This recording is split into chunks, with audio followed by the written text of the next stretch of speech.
Hello students, आशा करता हूं आप स्वस्थ होंगे। इससे पहले हम आपसे जिक्र कर रहे थे लवणों के वर्गीकरण के बारे में। लवणों के वर्गीकरण में हमने आपको बताया था कि मुख्यतः लवणों को हम 6 वर्गों में बांट सकते हैं। सामान्य लवण, अम्लीय लवण, क्षारीय लवण, मिश्रित लवण, द्विक लवण और संकर लवण। हम पढ़ चुके हैं सामान्य लवण के बारे में, हम अम्लीय लवण के बारे में भी जान चुके हैं।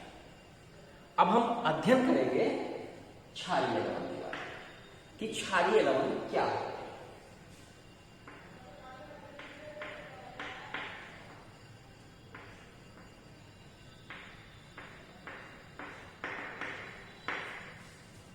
वे लवण जिनमें सामान्य धन आयन व ऋण आयन के अतिरिक्त हाइड्रोक्सिल आयन भी देते हैं। आप जानते क्षार का एक विशेष गुण होता है कि वो हाइड्रोक्सिल आयन देते हैं, तो यहां पे ये लवण भी जो सामान्य धन आयन है और सामान्य ऋण आयन है उनके अतिरिक्त हाइड्रोक्सिल आयन भी वो देते हैं। जैसे हम देखें जिंक हाइड्रोक्सी क्लोराइड। अगर हम इसे देखें तो ये जैडन आयन भी देगा, हाइड्रोक्सिल आयन दे रहा है, इसके साथ साथ ये क्लोराइड है। तो ये तो सामान्य धन आयन और ऋण आयन है, लेकिन उसके साथ साथ इसने हाइड्रोक्सिल आयन भी दिया है, इसलिए ये लवण क्षारीय लवण। ठीक, इसमें आगे बढ़ते हैं हम। और उदाहरण है मैग्नीशियम हाइड्रोक्सी क्लोराइड की, इसका उदाहरण है। ये भी मैग्नीशियम आयन देगा, क्लोराइड आयन देगा और हाइड्रोक्सी आयन। फिर आते हैं मिश्रित लवण। चौथे प्रकार के लवण हैं मिश्रित लवण। क्या होते हैं भाई मिश्रित लवण? वे लवण जो एक से अधिक प्रकार के धन आयन या ऋण आयन, एक से अधिक प्रकार के या तो धन आयन दे दें या एक से अधिक प्रकार के ऋण आयन दे दें, उन्हें हम मिश्रित लवण कहते हैं। जैसे सोडियम पोटेशियम सल्फेट को यदि हम देखें, सोडियम पोटेशियम सल्फेट एक लवण, तो ये कौन कौन से आयन दे रहा है? ये सोडियम आयन देता है, प्लस पोटेशियम आयन दे रहा है और सल्फेट आयन दे रहा है। तो आप देख रहे हैं कि 2 प्रकार के धन आयन दे रहा है, तो इस कारण से ये मिश्रित लवण है। कैल्शियम ऑक्सीक्लोराइड, विरंजक चूर्ण भी हम जिसे कहते हैं, वो भी एक मिश्रित लवण है।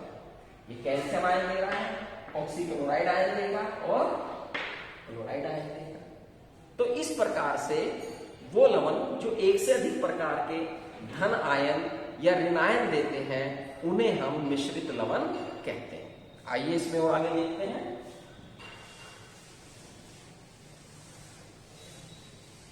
इसमें चौथे लवण है द्विक लवण। द्विक लवण क्या होते हैं भाई?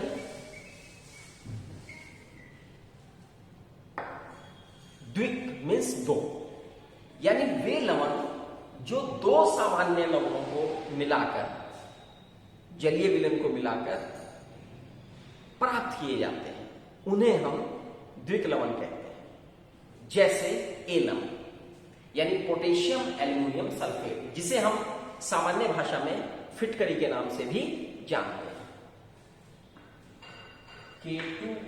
K2SO4 Al2SO4 का होल थ्राइस 24H2। वास्तव में फिटकरी को बनाने के लिए पोटेशियम सल्फेट के जलीय विलयन को और एल्यूमिनियम सल्फेट के जलीय विलयन को आपस में मिलाकर उनका जल अपघटन, उनका बाष्पीकरण करने पर प्राप्त किया जाता है। फिटकरी में 24H2O जो दिखाई दे रहे हैं, ये वास्तव में क्रिस्टल जल के अणु, 24 अणु क्रिस्टल जल के होते हैं जो ये देता है। ठीक। इसके अलावा मोहर लवण भी द्विक लवण का उदाहरण, ये फिट करेंगे मोहर लवण।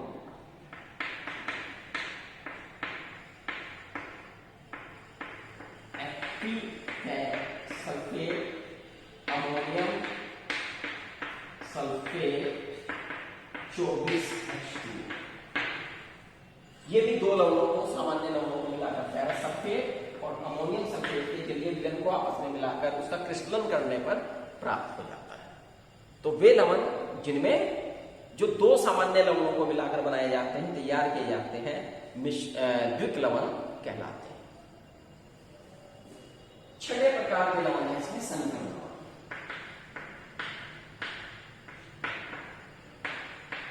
सामान्यतः संकर लवण में कोई आयन या अणु धन आयन के साथ उपसह संयोजी बंध बनाता है, या दूसरे शब्दों में हम कह सकते हैं जो संकर लवण होते हैं जब उनका आयनन होता है वो एक तो सामान्य आयन देते हैं और दूसरा जो आयन है वो संकर आयन होता है, कंपाउंड आयन होता है। जैसे पोटेशियम फेरोसाइनाइड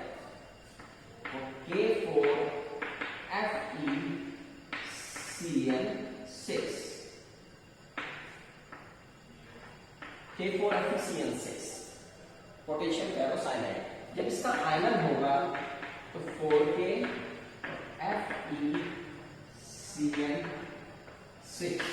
-4। तो ये तो सामान्य आयन और ये कॉम्प्लेक्स संकर आयन। तो इस प्रकार से वे लवण जो एक सामान्य आयन और एक संकर आयन देते हैं उन्हें हम संकर लवण के नाम से भी जानते हैं। इस प्रकार से ये कुछ लवण का वर्गीकरण हमने बताया आपको। अब इसमें कुछ प्रमुख लवणों के बारे में है, कुछ प्रमुख लवणों के अध्ययन करेंगे, हम देख पाते हैं। इसमें सबसे पहले आता है नमक। साधारण नाम नमक, रासायनिक नाम हुआ इसका, क्या हुआ रासायनिक नाम नमक का बताइए? Sodium chloride.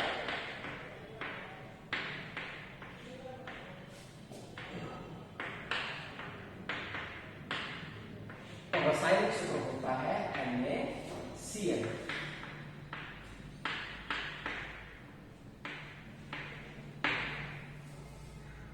आप जानते हैं नमक को मुख्यतः समुद्र का जो जल होता है उसको वाष्पीकृत करके प्राप्त किया जाता है, क्योंकि समुद्र के जल में नमक सहित कई अन्य लवण घुले होते हैं, जिनमें हम नमक को वाष्पीकृत करके क्यारियों में, बड़ी बड़ी क्यारियां बनाई जाती हैं, उसमें समुद्र के जल को भरकर एक विशेष प्रक्रिया के द्वारा वाष्पीकृत करते हैं और अंत में हमें नमक प्राप्त हो जाता है। नमक कुछ क्रिस्टलों के रूप में भी जमा हुआ है, जो पहाड़ों के रूप में हमें मिलता है, बड़े बड़े क्रिस्टल्स उसके प्राप्त होते हैं नमक के। वास्तव में बहुत पहले जब ये समुद्र सूख गए होंगे तो उनका हिस्सा इस पहाड़ी नमक के रूप में, जो पहाड़ के रूप में, चट्टान के रूप में नमक हमें मिलते हैं, उसमें मिला बना। इसमें नमक के अलावा कुछ अन्य अशुद्धियां भी घुली रहती है, जिसके कारण ये नमक कुछ कलर ले लेता है, रंगीन हो जाता है, कभी भूरा हो जाता है, कभी हल्का गुलाबीपन लिए हो जाता है। और इस नमक की खुदाई भी ऐसे ही होती है जैसे चट्टानों में से कोयला खोदा जाता है, खदानों में से कोयला खोदा जाता है। आपने सिंधा नमक, काला नमक, ये वास्तव में चट्टानी नमक के ही एक प्रकार है। ठीक, तो नमक को प्रयोगशाला में बनाने के लिए तैयार कर देंगे सोडियम हाइड्रोक्साइड के ऊपर जब हाइड्रोक्लोरिक अम्ल की क्रिया होती है, NaOH पर हाइड्रोक्लोरिक अम्ल की क्रिया होती है, तो हमें NaCl plus H2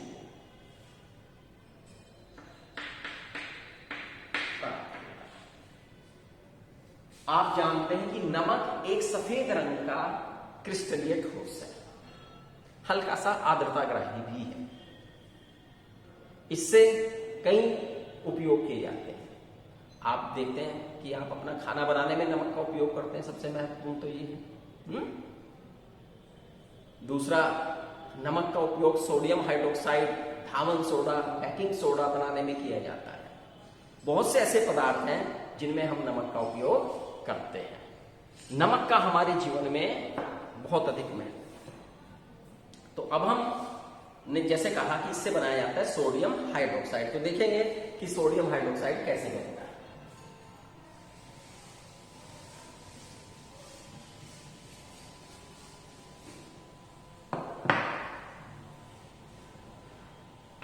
caustic soda जिसे हम बोलते हैं,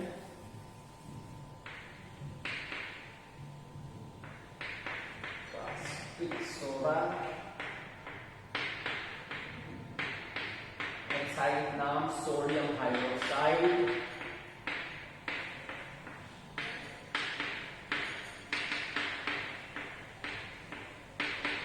और रासायनिक सूत्र इसका NaOH।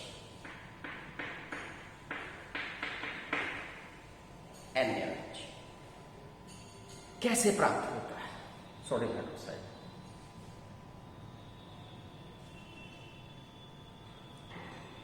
तो स्टूडेंट, सोडियम क्लोराइड यानी नमक के जलीय विलयन में जब विद्युत धारा प्रवाहित की जाती है तो हमें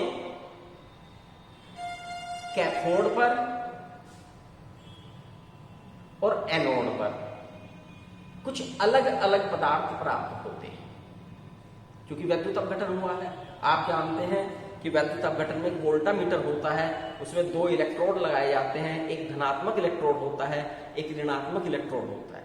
धनात्मक इलेक्ट्रोड को एनोड और ऋणात्मक इलेक्ट्रोड को कैथोड कहते हैं। उसके बीच में फिर वैद्युत अपघट्य लिया जाता है। यहां पर वैद्युत अपघट्य के रूप में हम क्या ले रहे हैं? नमक का घोल। और जब हम इसमें विद्युत धारा प्रवाहित करते हैं तो आयनों में टूटने के पश्चात अलग अलग इलेक्ट्रोड्स पर अलग अलग पदार्थ इकट्ठे हो जाते हैं। तो देखिए कैसे होता है। NaCl प्लस H2O का चिन्ह, NaOH plus Cl2 plus H2, balance करेंगे।